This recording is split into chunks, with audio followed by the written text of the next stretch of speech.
لیکن میں کچھ اور چیزیں ہیں جن پہ میں آج بات کرنی جو ہے وہ ضروری سمجھتا ہوں. جناب چیئرمین، بڑا مشکل حالات آئے جب یہ بیماری آئی، اور اس بیماری نے بہت ساری چیزوں کو افیکٹ کیا، لیکن اس نے تعلیم کو بہت زیادہ افیکٹ کیا.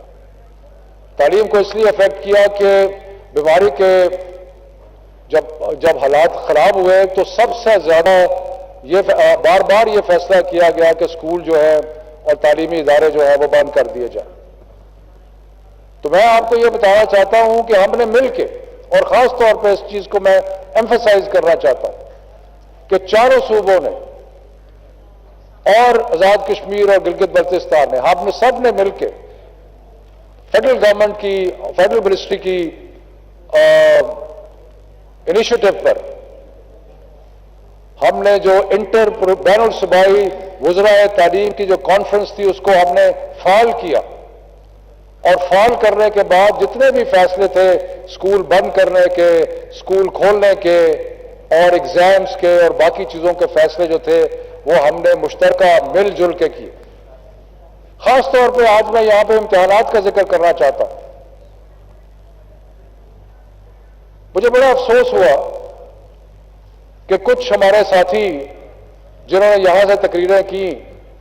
اور کہا کہ جی امتحان لے جا رہے ہیں، امتحان لیے جا رہے ہیں.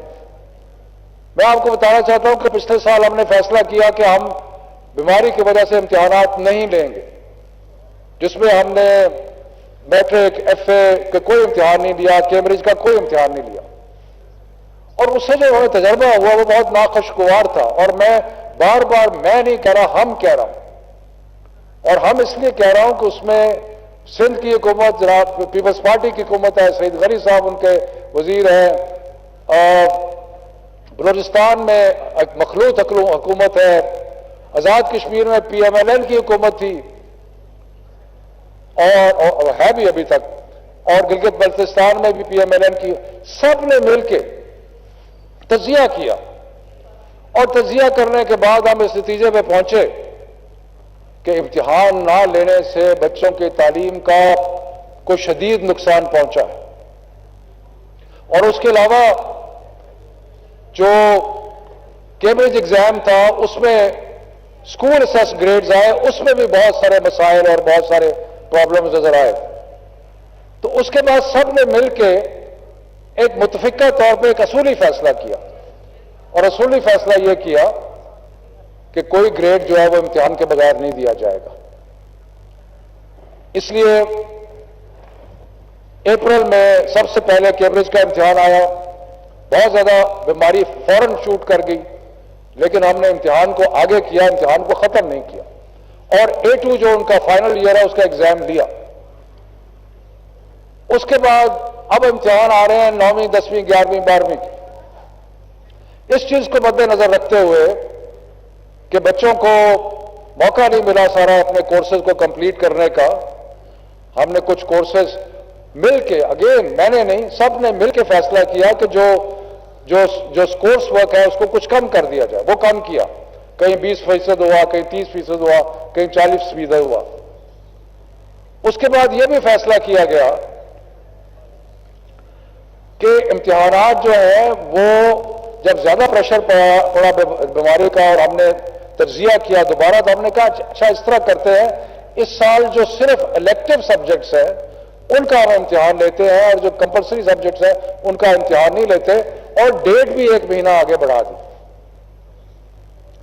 اور یہ سارے فیصلے اگین جیسے میں بار بار ایمفسائز کر رہا ہوں، یہ متفقہ طور پہ سارے فیصلے کیے. تو مجھے افسوس ہے کہ کل یہاں سے تقریریں ہوئی جس میں کہا گیا کہ جناب امتحان لیے جا رہے ہیں، امتحان لیے جا رہے ہیں، بچوں کو پاس کر دو. پچھلے سال بھی امتحان نہیں ہوا کہ اس سال بھی امتحان نہ لو. اور مجھے تو یہ بھی حیرانی ہوئی کہ ہمارے ایک دوست جنہوں نے بات کی وہ اپنی پارٹی سے ہی پوچھ لیتے، اپنی حکومت سے پوچھ لیتے کہ ہم نے کیا مشترکہ طور پہ فیصلہ کیا. اس سے کنفیوژن پیدا ہوتی ہے، کیونکہ کچھ لوگ ایسے ہیں جو چاہتے ہیں کہ امتحان نہ ہو، اور وہ ایک ایجیٹیشن کا ماحول اور باقی چیزیں اور یہ وہ، تو اس سے کنفیوژن پیدا ہو جاتی کہ شاید پتہ نہیں کیا. تو میں یہاں پہ فلور آف دی ہاؤس سے ایک دو ٹوک کا اعلان کرنا چاہتا ہوں کہ جو ہم نے فیصلے کیے ہیں، ہر صورت امتحان 10 جولائی کے بعد ہوں گے، ہر صورت۔ اور میں بچوں سے کہتا ہوں، اور میجورٹی ہے تو بچے پڑھ رہے ہیں، تیاری کر رہے ہیں، میں ان کو کہتا ہوں کہ تیاری اپنی جاری رکھیں، کیونکہ یہ متفقہ پاکستان کی ساری اکائیوں کا اور صوبوں کا متفقہ فیصلہ ہے کہ ہم نے کورس بھی ریڈیوس کر دیا ہے، باقی چیزیں بھی کم کر دی ہے، ٹائم بھی بڑھا دیا ہے، الیکٹو سبجیکٹ صرف کر دیا ہے، لیکن ان کا امتحان ہر صورت ہوگا۔